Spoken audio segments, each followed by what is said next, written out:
This video is brought to you by CapBeast.com. Design your own custom snapbacks and hats. Throughout NBA history, there have been many players who have served prison sentences after committing a crime. From small charges such as drug possession to large offenses including kidnapping, murder, and rape, these NBA players have committed crimes that many people have not heard about. Although most of these players are retired and played during the 1980s and 1990s, some still play in the league even today using help from their expensive lawyers to get rid of most of these charges. Before I begin, I just want to say that some of these crimes are fairly disturbing, so if you have a weak stomach or get bothered easily, you might want to turn this off. Now, with all that being said, let's take a look at 5 NBA players who have been to prison before. Welcome to NBA Insider.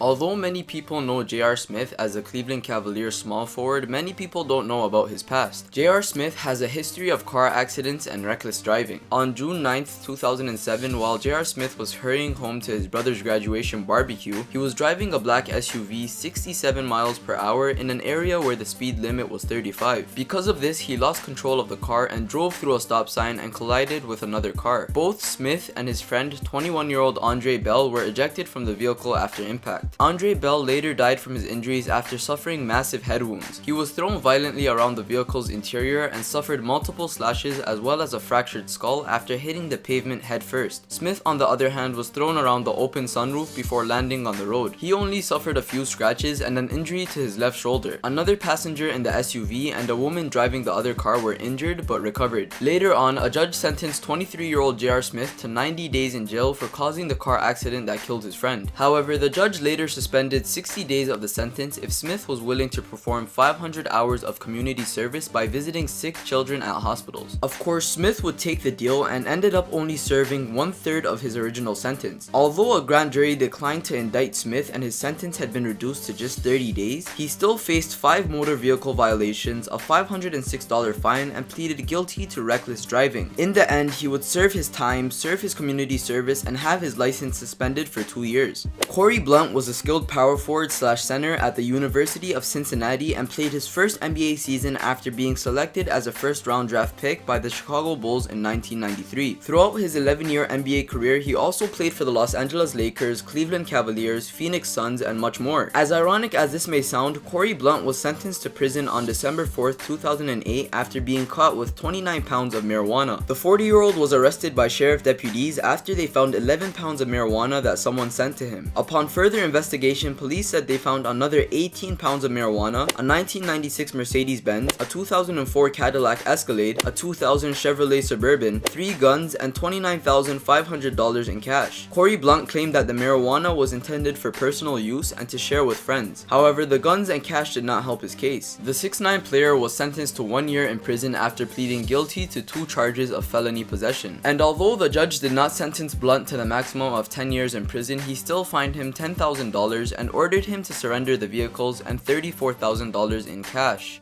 I don't know what it is, but apparently the University of Cincinnati is known for producing basketball players who eventually become criminals. Back in 2001, after averaging more than 13 points per game and 5 rebounds for the Seattle Supersonics in the 1999 NBA season, 25-year-old Ruben Patterson effectively ended his career when he was convicted of third-degree rape. On September 25, 2000, Patterson, a former shooting guard for the Sonics, Los Angeles Lakers, and other NBA teams, attempted to sexually assault his children's 24-year-old nanny by forcing her to perform sexual acts on him at his home. Although he didn't plead guilty to the rape incident, he did admit that there would be enough evidence for a jury to rule against him, and he was right. He was later on convicted to 1 year in prison, but the judge suspended 350 days, so he only served 15 days of it along with receiving 2 years of probation. Patterson was also fined $1,000 and ordered to provide 80 hours of community service. Although it looked like he got off easy, this rape incident was just the first of many crimes for him. He would go on to continue committing even more crimes, including a misdemeanor assault charge for attacking a man who scratched his car, domestic abuse against his wife, and failing to register as a sex offender. The sad part about all of this was that it all happened just after he was finished signing a 5-year, $35 million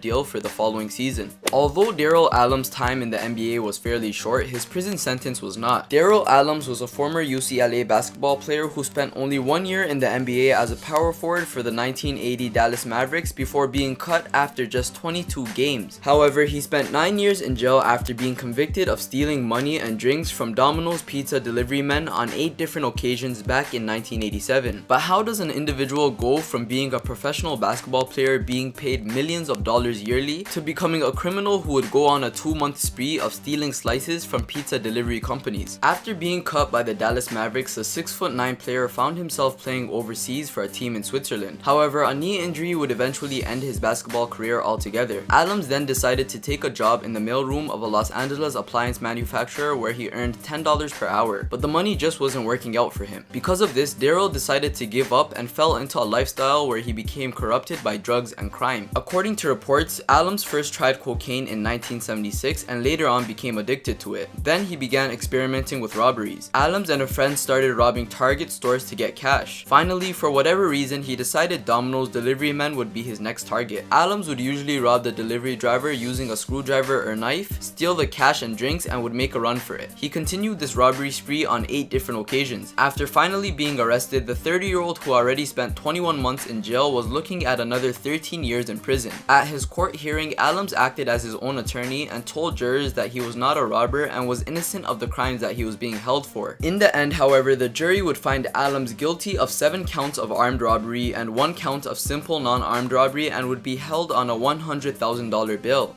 Known as the Big O for his huge 6'9", 280-pound build, ex-NBA player Oliver Miller was a center for several NBA teams. Back in the 1992 NBA draft, Miller went 22nd overall to the Phoenix Suns after having a good college career at the University of Arkansas. In his rookie season with the Phoenix Suns, Oliver teamed up with Charles Barkley to help on defense and would eventually lead the team in blocks. Miller was never a scoring threat, but despite his almost 300-pound weight, he always hustled and made an impact playing 20 minutes a game in 56 games. Miller even reached the NBA Finals with the Suns in 1993 against the Chicago Bulls and averaged 7.2 points and 5.2 rebounds over the course of the postseason. He wasn't an all-star by any means, but in the early to mid-90s, his name carried weight around the league as much as the man himself. For a man his size, he could run the floor, but unfortunately, he couldn't run away from his crimes. Unlike many other NBA players on this list, Miller committed his crime after his NBA career ended. After the course of his career, Miller, who also played for the Minnesota Timberwolves, Detroit Pistons, and Toronto Raptors, pleaded guilty to first-degree assault and carrying a handgun after he was involved in a pistol whipping incident at a family barbecue back in April of 2011. Miller and his girlfriend's brother Jason Worley were arguing at the barbecue when the incident took place. Witnesses claimed that they seen Miller repeatedly beating Worley in the head with a gun in the street outside of the home. Following the gruesome beating, Jason Worley needed 11 staples in his head to close up the wounds he received. 41-year-old Oliver Miller would later on be charged for multiple counts of first and second degree assault, reckless endangerment, possessing a handgun, using a handgun in a violent crime, possessing a handgun in a vehicle, disorderly conduct, and other related charges. At first, a judge sentenced Miller to 5 years in prison, but luckily for Miller, he got off relatively lightly as 4 of the 5 years of his sentence were suspended. Following his release, Miller was put on probation for another 5 years. Exactly what took place there and what led Miller and his girlfriend to go to the house of her brother and hit him in the head with a handgun still remains unclear. According to Miller, he was doing it to protect his family. And although this isn't how Oliver Miller pictured life after basketball, it's still pretty shocking how he came from such a high point in his life to this. And that concludes the video. As always, if you enjoyed this video and would like to see more content, make sure to leave a like and subscribe. If I made any mistakes or missed anything that you felt should have been included, please let me know. Also, if you have any recommendations for future videos such as interesting stories or topics like this, please feel free to leave them in the comment section down below. As always, thanks for watching NBA Insider.